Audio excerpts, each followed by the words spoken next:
الو سلام علیکم. علیکم السلام و رحمت الله. آقای انصاری، بفرمایید. حالتون خوبه آقای انصاری؟ سلامت باشید. زنده باشید. سلامت باشید.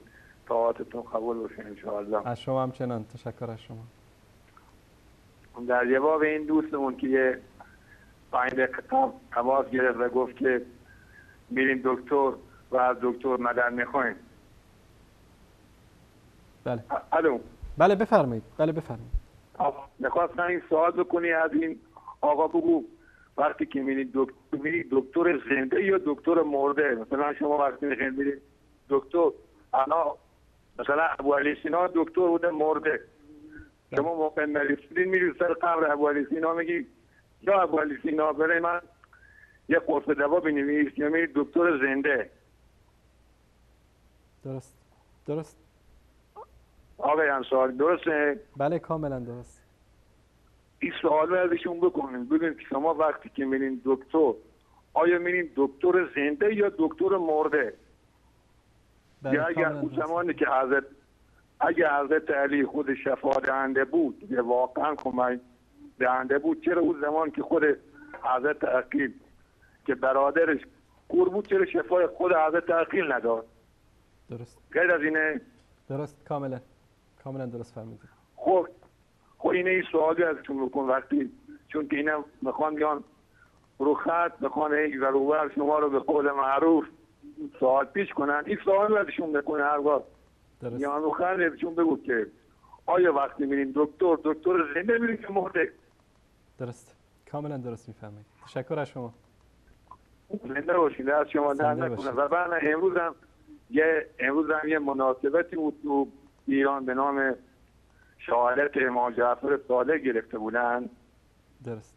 بعد اینه وقتی اومدن رو خط این سوالو ازشون بکن، بگین آیا خود فرزندش امام موسی کاظم یا امام رضا هم شاگرد شهادت پدرشون گرفتن یا نگرفتن؟ درست. درست. درست. اگر اونا نگرفتن پس اونا نفهمیدن، ولی شما فهمیدید. شما واقعا چقدر باهوش هستن یا خونده. درست. غیر از این آقای انصاری؟ نه کاملا درست میفرمایید. تشکر از شما. ها این زنده باشید، در شما در زنده نکنه باشید. انشاءالله. بارک الله فیکم. تشکر از شما. همیشه در پناه حق باشین. سلامت خیلی باشید. خیلی من آقای انصاری شیعه هدایت یافته هستم. البته من ماشاءالله. الله متعال ستون کنه. الله زنده متعال باشین. ستون کنه. نزدیک 7 ساله آقای انصاری، ماشاءالله. زمان که شما تو شبکه نور بودین، من از اونجا قبلا همه کل شبکه ها همون شبکه نور تنها بود. درست. و این هدایت از شما دارم انشاءالله که همیشه برقرار باشید. سلامت باشید. الله متعال ستون کنه. حتما آقای انصاری وقتی اینو میان مزاحم میشن این سوالو رو ازشون بکنید، بگیم آیا شما وقتی میریم دکتر مرده میرید یا زنده؟ درست. درست. تشکر از شما برادر عزیز. الله متعال ستون کنه. زنده باشید. زنده باشید. خداحافظ. خدا نگهدار. خدا نگهدار. من لحظاتی پیش گفتم که اینا شیعه علی نیستن. اگر شیعه علی باشن از علی پیروی میکنن و برای این حرف خودم حتی در همین قضیه یا علی مدد گفتن این آقام دلیل دارم. این که گفت یا علی مدد شیعه علی نیست، چون علی صراحتا از این کار منع کرده. کجا منع کرده؟ در بخاری و مسلم؟ نخیر، در کتاب خودشون، در نهج البلاغه. احمد جان نشون بده این نهج البلاغه رو. این کتابم نه داعش چاپ کرده، نه وهابیا، نه عربستان، خودشون در ایران چاپ کردن. مترجمش هم آخونده از خودشون، محمد دشتی. این در من شناسنامه این کتاب رو هم نشون بدم خدمت شما عزیزان. این کتابخانه ملی ایران این هم شناسنامه کتاب. مؤسسه چاپ الهادی هم اینو چاپ کرده در قم.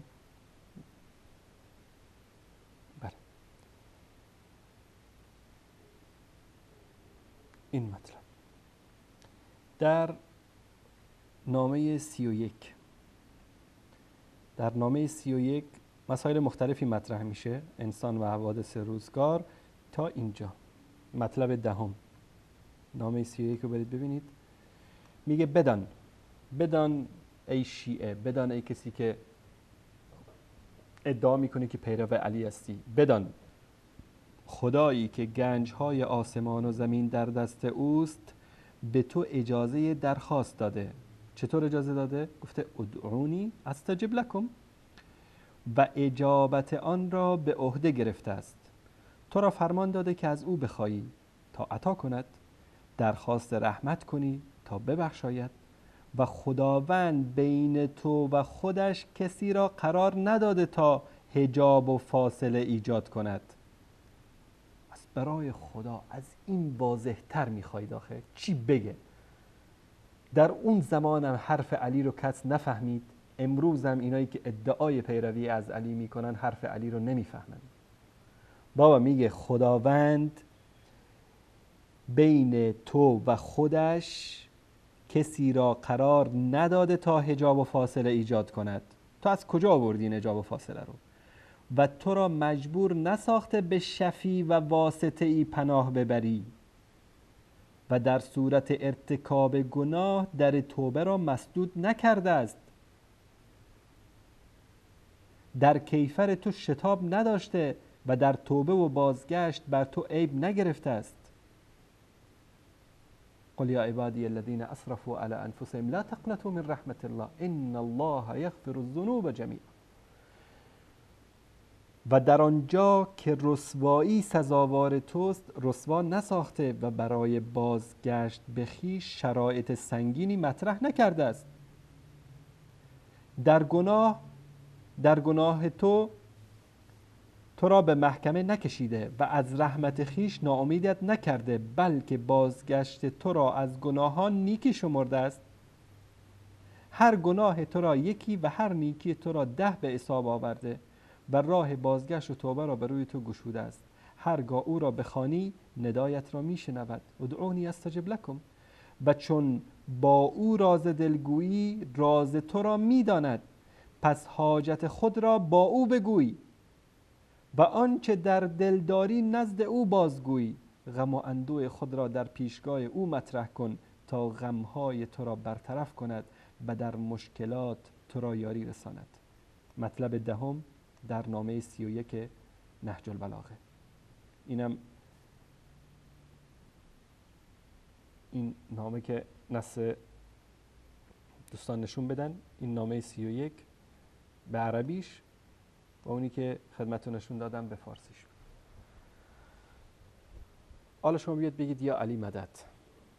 علی میگه که خدا بین خودش و تو واسطه ای رو قرار نداده، حاجت تو مستقیم از خدا بخوای. و این آقایی که ادعا میکنه شیعه علی است میاد این حرفو میزنه. نه من نمیگیم برید به اصطلاح صحیح بخاری و صحیح مسلم بخونید یا حرفای ما رو بدون دلیل قبول بکنید. برید همین شیعه علی هستید حداقل در زندگی یک بار نهج البلاغه بخونید.